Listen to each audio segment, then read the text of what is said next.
Welcome to today's news discussion. I'm Claire, and joining me is Alan. Hello, I'm Alan. Let's dive into the latest stories.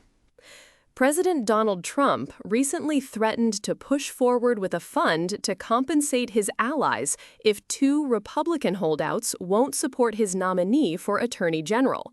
This move has injected fresh uncertainty into a Senate confirmation vote planned for next week. That's a significant development. What exactly is this fund meant for, according to the reporting?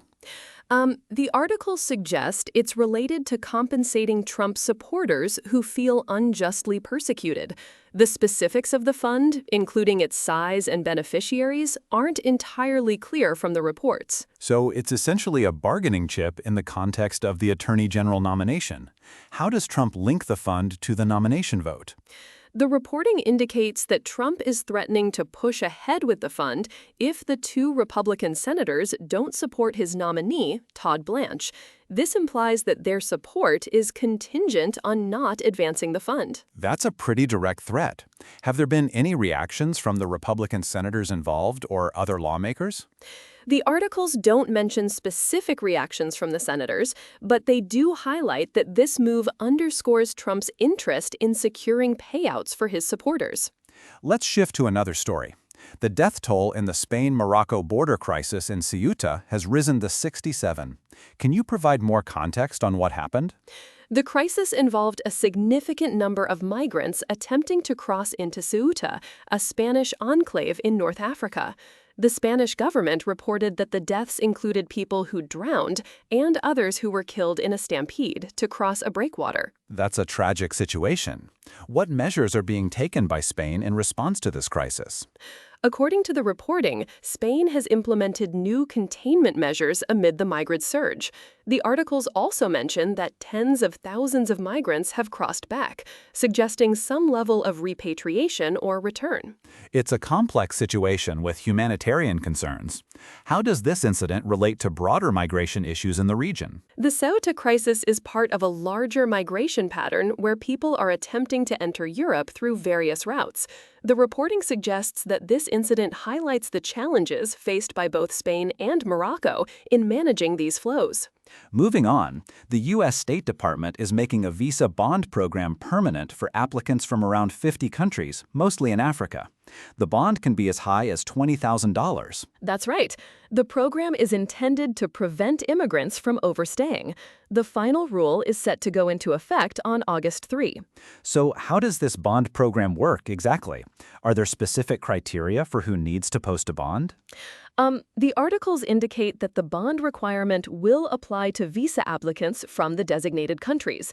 The exact criteria for determining who needs to post a bond aren't detailed, but it's meant to ensure that visitors return to their home countries.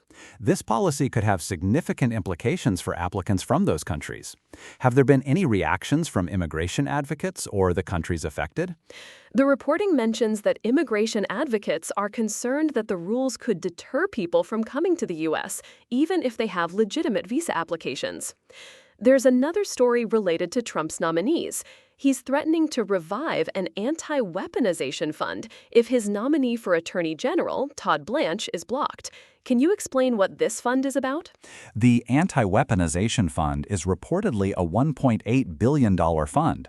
The context suggests it's related to law enforcement or counterterrorism efforts, but the exact purpose isn't entirely clear from the articles. So this is another instance where Trump is linking the fate of his nominee to a specific policy or fund. How does this relate to the earlier story about the settlement fund? Both stories involve Trump using significant financial or policy initiatives as leverage in the context of his nominee's confirmation.